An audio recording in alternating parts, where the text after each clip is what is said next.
TV5 ಯಾವುದೇ ವರದಿಯನ್ನು ಪ್ರಸಾರ ಮಾಡುವ ಮುನ್ನ ಸಾಕಷ್ಟು ಅವಲೋಕನ ಮಾಡಿರುತ್ತೆ, ಒಂದು ಸಣ್ಣ ರಿಸರ್ಚ್ ಮಾಡಿರುತ್ತೆ. ಆ ಒಂದು ವಿಡಿಯೋನೋ ಆಡಿಯೋನೋ ಡಾಕ್ಯುಮೆಂಟ್ಸೋ ಅದರ ಬಗ್ಗೆ ಒಂದಷ್ಟು ಪರಾಮರ್ಶೆ ನಡೆದಿರುತ್ತೆ. ಇದೆಲ್ಲ ನಡೆದ ಮೇಲೇ ಪ್ರಸಾರ ಮಾಡುವುದು ನಮ್ಮಲ್ಲಿಯ ಒಂದು ವಾಡಿಕೆ ಹಾಗೂ ಪದ್ಧತಿ ಹಾಗೂ ನಿಯಮ. ಇವೆಲ್ಲವನ್ನು ಅನುಸರಿಸಿಯೇ ಅವತ್ತು ರಾಜ್ಯಸಭಾ ಚುನಾವಣೆಯಲ್ಲಿ ನಾಜರ್ ಹುಸೇನ್ ಗೆದ್ದಾಗ ಕೇಳಿ ಬಂದಂತಹ ಕಂಡು ಬಂದಂತಹ ಘೋಷಣೆಗೆ ಸಂಬಂಧಪಟ್ಟಂತೆ ನಾವು ಅವತ್ತು ಡಿಬೇಟ್ ಮಾಡಿದ್ವಿ, ನ್ಯೂಸ್ ಕೂಡ ಪ್ರಸಾರ ಮಾಡಿದ್ವಿ.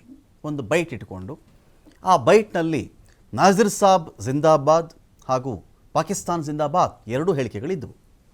ಎರಡೂ ಹೇಳಿಕೆ ಇದ್ದವು. ಇಲ್ಲ ಬರೀ ನಾಜರ್ ಸಾಬ್ ಜಿಂದಾಬಾದ್ ಇತ್ತು ಒಬ್ಬರು, ಇಲ್ಲ ಬರೀ ಪಾಕಿಸ್ತಾನ ಜಿಂದಾಬಾದ್ ಇತ್ತು ಅಂತ ಒಬ್ಬರು, ಇನ್ನು ಕೆಲವರು ಪಾಕಿಸ್ತಾನ ಜಿಂದಾಬಾದ್ ಇರಲೇ ಇಲ್ಲ ಈ ವಾದ ಕೂಡ ಅವತ್ತಿತ್ತು.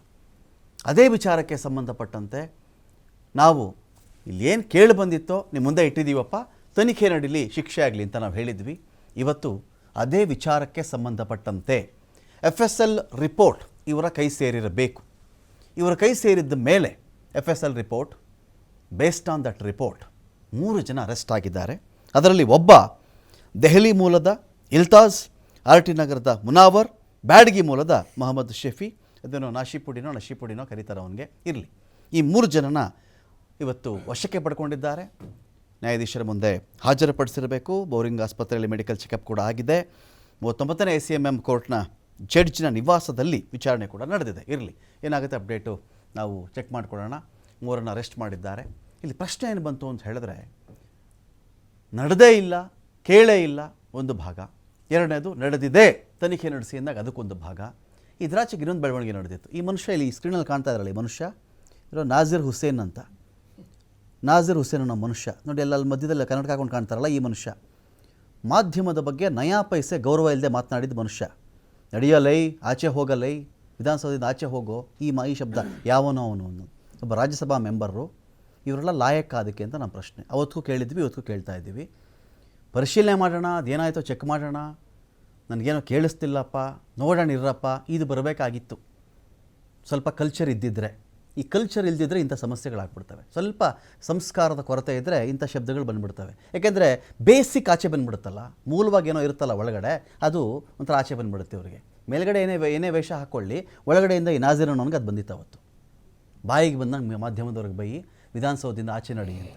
ಇವತ್ತು 2 ಬೈಟ್ ಪ್ಲೇ ಮಾಡಿನೇ ನಾನು ಡಿಬೇಟ್ ಶುರು ಮಾಡ್ತೀನಿ. ಮೊದಲನೇದಾಗಿ ಏನು ಘೋಷಣೆ ಬಂತು ಅದನ್ನು ಪ್ಲೇ ಮಾಡ್ರಪ್ಪ. ಆಮೇಲೆ ನಾಜರ್ ಅನ್ನೋನು ಯಾರೋ ಮನುಷ್ಯ ಇದ್ದಾನಲ್ಲ, ಇವನು ಏನು ಹೇಳಿದ್ದ ಅಂತ ಪ್ಲೇ ಮಾಡಿ. ಗೆಲುವಾಗಿದೆ,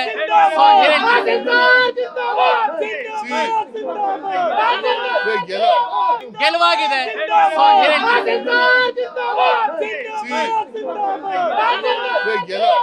ಗೆಲುವಾಗಿದೆ,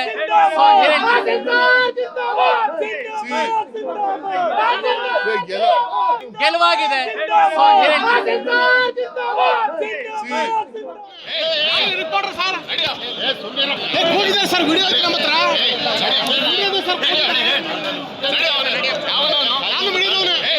ರಿಪೋರ್ಟರ್ ಸರ್ ಹೋಗಿದ್ದಾರೆ ಸರ್, ವಿಡಿಯೋ ಐತೆ ನಮ್ಮ ಹತ್ರ.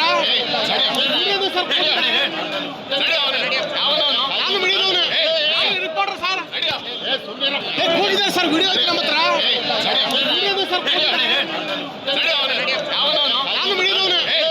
ರಿಪೋರ್ಟರ್ ಸರ್ ಹೋಗಿದ್ದಾರೆ ಸರ್, ವಿಡಿಯೋ ಐತೆ ನಮ್ಮ ಹತ್ರ.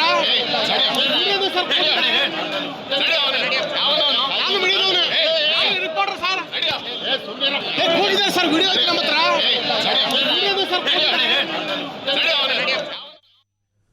ಏಯ್ ನಡಿಯೋ, ಯಾವನ ಅವನು? ನಾನು ಮೀಡಿಯಾದವನು ಸ್ವಾಮಿ. ಏಯ್ ನಡಿಯೋ ಆಚೆಗೆ. ಆಯಿತು, ನಾಜೀರ್ ಸಾಬು ಜಿಂದಾಬಾದ್ ಹಾಕ್ಸ್ಕೊಂಡಂಥ ನಾಜೀರ್ ಸಾಬ್ ಕಥೆ ಇದು. ಇದೇ ವಿಚಾರಕ್ಕೆ ಸಂಬಂಧಪಟ್ಟಂತೆ FSL ರಿಪೋರ್ಟಲ್ಲಿ ಏನು ಬಂತು, ಏನು ಎತ್ತ, ನಮ್ಗೆ ಯಾರಿಗೂ ಸಿಕ್ಕಿಲ್ಲ, ಇವತ್ತಿಗೂ ಸಿಕ್ಕಿಲ್ಲ ನಮಗೆ. ಯಾವುದೋ ಖಾಸಗಿ ಅದು ಬಂದಿತ್ತು, ನಾವು ಖಾಸಗಿ ನಂಬಕ್ಕಾಗಲ್ಲ. ಇರಲಿ, ಖಾಸಗಿಯಾಗಿ ತಗೊಂಡಂಥ ರಿಪೋರ್ಟ್ಗಳಿಂದ ನ್ಯಾಯಾಲಯದಲ್ಲೋ ಇನ್ನೊಂದಕ್ಕೋ ಬಳಸೋಕ್ಕೆ ಬರಲ್ಲ. ಅಕಸ್ಮಾತ್ ತನಿಖೆಗೆ ಸಹಕಾರ ಬೇಕಾದಾಗ ಸರ್ಕಾರ ಕೆಲವು ತಜ್ಞರ ಸಹಕಾರ ಪಡ್ಕೊಳ್ಬಹುದು. ಈಗ ಪೆಗಾಸಸ್ ಆಗಿತ್ತಲ್ಲ, ಪೆಗಾಸಸ್ ಹಗರಣ ಆಗಿತ್ತಲ್ಲ, ಕಳ್ಳ ಸಾಫ್ಟ್ವೇರ್ ಇಟ್ಬಿಟ್ಟು ವಿರೋಧ ಪಕ್ಷದವ್ರದ್ದು ಜರ್ನಲಿಸ್ಟ್ಗಳದೆಲ್ಲ ಕದ್ದು ಕೇಳಿಸಿದ್ಕೊಂಡಿದ್ರಲ್ಲ, ಅಂಥದ್ದು ಬೇಕಾದಾಗ ತಜ್ಞರ ಸಲಹೆ ತೊಗೋಬೋದು. ಇರಲಿ, ಇಲ್ಲಿ ವಿಚಾರ ಏನು ಅಂತ ಹೇಳಿದ್ರೆ, ಇದಾದ ಮೇಲೆ ಇವತ್ತು 3 ಜನನ ಹೇಳ್ಕೊಂಡು ಹೋಗಿದ್ದಾರೆ. ಬನ್ನಿ ಸ್ವಲ್ಪ ಮಾತಾಡಬೇಕು ಅಂಥೇಳಿ FSL ವರದಿ ಸಾಂದರ್ಭಿಕ ಸಾಕ್ಷ್ಯಗಳು ಅದು ಇದು ಎಲ್ಲ ಇಟ್ಕೊಂಡು ನಾವು ಮಾಡಿದ್ದೀವಿ ಅಂತ ಹೇಳಿದ್ದಾರೆ.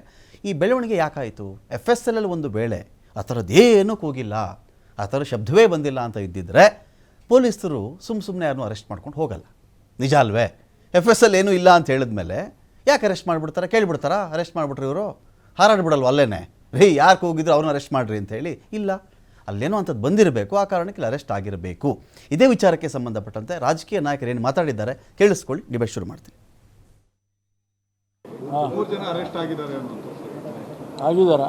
ಆಗಿದ್ದಾರೆ ನಮ್ಗೆ ಗೊತ್ತಿಲ್ಲ. ನಾನು ನಿಮ್ಮ ಜೊತೆಲೆ ಕೂತಿದ್ದೀನಿ ಅಲ್ಲ. ಅವ್ರ ಕೆಲಸ ಅವ್ರ ಫ್ರೀಡಮ್ ಕೊಟ್ಟಿದ್ದೀವಿ. ಅವ್ರು ಏನು ಕೆಲಸ ಮಾಡಬೇಕು ಪೊಲೀಸ್ನವರು ಮಾಡಬೇಕು ಅಂತೇಳಿ ಫ್ರೀಡಮ್ ಕೊಟ್ಟಿದ್ವಿ. ಅವ್ರ ಕೆಲಸ ಮಾಡಿರ್ತಾರೆ. ಸರ್, ಈಗ ಅರೆಸ್ಟ್ ಆಗಿರುವಂಥದ್ದು ವೆರಿಫೈ ಮಾಡ್ತೀನಿ. ಸರ್ಕಾರದ ಬದ್ಧತೆ ಅಲ್ವಾ ಸರ್? ಹೌದ್ರಿ, ಅದನ್ನೇ ವೆರಿಫೈ ಮಾಡ್ತೀನಿ. ನಾನು ಹೋಮ್ ಮಿನಿಸ್ಟರ್, ನಾನು ಸುಮ್ಮನೆ ಹೆಂಗೆ ಅಂದ್ರೆ ಹಂಗೆ ಹೇಳೋಕ್ಕಾಗಲ್ಲ. ಅರೆಸ್ಟ್ ಮಾಡಿದರೆ ಅವ್ರ ಕೆಲಸ ಅವ್ರು ಮಾಡಿರ್ತಾರೆ. ನಾವು ಅವ್ರಿಗೆ ಫ್ರೀಡಮ್ ಕೊಟ್ಟಿದ್ದೀವಿ ಪೊಲೀಸ್ನವ್ರಿಗೆ. ಮಾಡಿದರೆ ನಾನು ವೆರಿಫೈ ಮಾಡ್ಕೊಂಡು ನಿಮ್ಗೆ ಹೇಳ್ತೀನಿ. ನಾನು ಈಗ ಬೆಂಗಳೂರಿಗೆ ಹೋಗ್ತೀನಿ. ಈಗ ಹೋಗಿ ಹೋಗುವಾಗಲೇ ಫೋನಲ್ಲೇ ಮಾತಾಡ್ತೀನಿ. ಒಂದು ವೇಳೆ ಅದು ಇದು ಆಯಿತು ಅಂತಂದರೆ ಮಾಡಿದ್ದಾರೆ ಅಂದರೆ ಕನ್ಫರ್ಮ್ ಆದರೆ ಅದನ್ನು ಕನ್ಫರ್ಮ್ ನಾನು ಮಾಡ್ತೀನಿ. ನಾನು ಹೆಂಗೆ ಮುಚ್ಚಿಡೋಕ್ಕಾಗುತ್ತೆ? ರಿಪೋರ್ಟು ಅಂತಿಮವಾಗಿ ರಿಪೋರ್ಟ್ ಬಂದಿದೆ, ಅದರ ಆಧಾರದ ಮೇಲೆ ಅವ್ರು ಕ್ರಮ ತೊಗೊಂಡಿದ್ದಾರೆ. ಇದೆಲ್ಲ ನಾನು ಆಮೇಲೆ ಹೇಳ್ಬೇಕಲ್ವಾ? ಪಾಕಿಸ್ತಾನ್ ಜಿಂದಾಬಾದ್ ಅಂತ ಹೇಳಿ ಘೋಷಣೆ ಕೂಗೋದಕ್ಕೆ ಅವರು ಪ್ರಚೋದನೆ ನೀಡಿರ್ತಕ್ಕಂಥದ್ದು ಯಾರು, ಇನ್ನು ಯಾರ್ಯಾರು ಅವ್ರ ಜೊತೆ ಸಂಪರ್ಕದಲ್ಲಿದ್ದಾರೆ, ಇವೆಲ್ಲವನ್ನೂ ಕೂಡ ಮುಂದಿನ ದಿನಗಳಲ್ಲಿ ರಾಜ್ಯದ ಜನತೆ ಮುಂದೆ ಇವತ್ತು ತಿಳಿಸಬೇಕಾಗಿದೆ. ನಮಗೆ ಅನುಮಾನ ಇವತ್ತು ಕೂಡ ಕಾಡ್ತಾ ಇರ್ತಕ್ಕಂಥದ್ದು ಒಂದೇನೆ, FSL ರಿಪೋರ್ಟ್ ಬಂದರೂ ಸಹ ಅದನ್ನ ಬಹಿರಂಗ ಪಡಿಸ್ದೇನೆ ಇವತ್ತು ಖಾಸಗಿ FSL ರಿಪೋರ್ಟ್, ನಾನು ಕೂಡ ಇವತ್ತು ಬೆಳಗ್ಗೆ ಟ್ವೀಟ್ ಮಾಡಿದ್ದೇನೆ, ಖಾಸಗಿ FSL ರಿಪೋರ್ಟ್ 3 ದಿನದಿಂದ ಹರಿದಾಡ್ತಾ ಇದೆ. ಆದ್ರೆ ಇವತ್ತು ಬೆಳಗ್ಗೆನೂ ಸಹ ಇವತ್ತಿಗೂ ಸಹ ರಾಜ್ಯ ಸರ್ಕಾರ FSL ರಿಪೋರ್ಟ್ ಅನ್ನು ಬಹಿರಂಗಗೊಳಿಸಿಲ್ಲ. ನಮಗೆ ಇವತ್ತು ಅನುಮಾನ ಕಾಡ್ತಾ ಇರ್ತಕ್ಕಂಥದ್ದು ಮುಂದಿನ ದಿನಗಳಲ್ಲಿ ಇವರನ್ನ ಕೇವಲ ನಾಮಕಾವಸ್ಥೆ ಅರೆಸ್ಟ್ ಮಾಡಿ ಒಳಗೆ ರಾಜ ಆತಿಥ್ಯ ಕೊಡೋದ್ರ ಬದಲು ಸತ್ಯ ಏನು ಅಂತೇಳಿ ಬಹಿರಂಗ ಪಡಿಸಬೇಕು. ಇಲ್ಲ ಅಂತಂದ್ರೆ ನಿಮ್ಮ ಸಚಿವ ಸಂಪುಟದ ಸದಸ್ಯರನ್ನೇ ನಾಳೆ ದಿನ ಹೇಳಿಕೆಯನ್ನು ಕೊಡ್ತಾರೆ, ನಿಮಗೆ ಪತ್ರಗಳು ಕೂಡ ಬರೀತಾರೆ. ನಿಮ್ಮ ಪಕ್ಷದ ಶಾಸಕರು ಏನು ಪಾಕಿಸ್ತಾನ್ ಜಿಂದಾಬಾದ್ ಅಂತೇಳಿ ಘೋಷಣೆ ಕೂಗಿದ್ರು, ಪಾಪ ಅವರು ಅಮಾಯಕರು ಅಂತೇಳಿ ನಿಮ್ಮ ಶಾಸಕರು ನಿಮ್ಮ ಮಂತ್ರಿಗಳೇ ನಿಮಗೆ ಒತ್ತಾಯವನ್ನು ತರಬಹುದು. ಹಾಗಾಗಿ ಈ ವಿಚಾರವನ್ನ ಗಂಭೀರವಾಗಿ ತೆಗೆದುಕೊಂಡು ಅಂತ ದೇಶ ಸ್ಥಿತಿಗೆ ತಂದಿದ್ದಾರೆ. ಇವತ್ತು 3 ಜನ ಆ ರಾಷ್ಟ್ರದ್ರೋಹಿಗಳು ಮುಸಲ್ಮಾನರನ್ನ ಬಂಧನ ಮಾಡಿದ್ದು, FSL 2ನೇ ರಿಪೋರ್ಟ್ ಮುಖಾಂತರ ಬಂಧನ ಮಾಡಿದ್ದು. ಈಗೇನು ಹೇಳ್ತೀರಿ DK ಶಿವಕುಮಾರ್ ಅವರೇ? ಈಗೇನು ಹೇಳ್ತೀರಿ ಮನೆ ಪ್ರಿಯಾಂಕಾ ಖರ್ಗೆ ಅವರೇ? ಈಗೇನು ಹೇಳ್ತೀರಿ ಶ್ರೀಮತಿ ಲಕ್ಷ್ಮೀ ಹೆಬ್ಬಾಳ್ಕರ್ ಅವರೇ? ಆ ರಾಷ್ಟ್ರದ್ರೋಹಿಗಳು ಪಾಕಿಸ್ತಾನ್ ಜಿಂದಾಬಾದ್ ಅಂತ ಕೂಗಿದ್ದಾರೆ ಅನ್ನೋದು ಇವತ್ತು ಸಾಕ್ಷಿ ಸಮೇತ ಸಿಕ್ಕಿದೆ ಅಂತೇಳಿ ನಿಮ್ಮ ಪೊಲೀಸ್ ಇಲಾಖೆಯ ಪ್ರಕಟಣೆಯಲ್ಲೇ ಘೋಷಣೆ ಮಾಡಿದ್ದೀರಿ. ಸನ್ಮಾನ್ಯ ಪ್ರಿಯಾಂಕ್ ಖರ್ಗೆ ಅವರು, ನೀವು ಈಗೇನು ಹೇಳ್ತೀರಿ? ನೀವು ಸಾರ್ವಜನಿಕ ಕ್ಷಮಾ ಯಾಚನೆ ಮಾಡಬೇಕು, ಎಲ್ಲದಕ್ಕೂ ಇನ್ವೆಸ್ಟಿಗೇಷನ್ ಆಫೀಸರ್ ಆಗುವಂಥ ಆತುರದ ಕ್ರಮ ಒಳ್ಳೆಯದಲ್ಲ. ಈಗ ನಿಮ್ಮದೇ ಸರ್ಕಾರದ ಇಲಾಖೆ ಬಂಧಿಸಿದೆ, ನೀವು ಕ್ಲೀನ್ ಚಿಟ್ ಕೊಟ್ಟಿದ್ರಿ, ಈಗೇನು ಹೇಳ್ತೀರಿ? ಇದಕ್ಕಾಗಿ ಕನಿಷ್ಠತಮ ಸಾರ್ವಜನಿಕ ಕ್ಷಮೆಯಾಚನೆ ಮಾಡೋದ್ರ ಮೂಲಕ ನಿಮ್ಮ ಗೌರವವನ್ನು ಹೆಚ್ಚಿಸಿಕೊಳ್ಳಿ ಅನ್ನುವಂಥ ಸಲಹೆಯನ್ನು ಕೊಡಲಿಕ್ಕೆ ಬಯಸ್ತೀನಿ.